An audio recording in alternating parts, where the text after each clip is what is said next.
మీరు 48 అవర్స్లో నేను ఇష్యూస్ సాల్వ్ చేస్తాను, అది మైగ్రెంట్ లేబర్కి బస్ అరేంజ్ చేసినా, లేదంటే ఒక రైతుకి ట్రాక్టర్ అరేంజ్ చేసినా, ఇంకెవరికైనా వేరేదని చేసినా ఇన్స్టెంట్గా నేను చేస్తాను అని చెప్పి చేసి చూపించడం ద్వారా మీరు పొలిటికల్ సిస్టమ్, అడ్మినిస్ట్రేటివ్ సిస్టమ్, అధికారంలో ఉన్న వాళ్ళకి అంటే పవర్ పాలిటిక్స్లో ఉండే వాళ్ళకి, పవర్ పార్టీస్కి మీరు ఒక ఛాలెంజ్ అంటే చెయ్యొచ్చు ఇలా అని ఒక ఛాలెంజ్ వాళ్ళకి ఎగ్జాంపుల్ సెట్ చేసి చూపిస్తూ ఉన్నారా?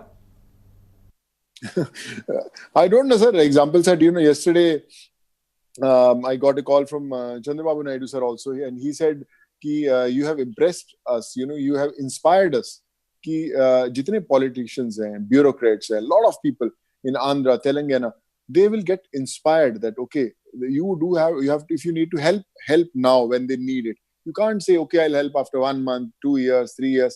They need the help now. You have inspired us to do it. So he said, so it was very encouraging. And I always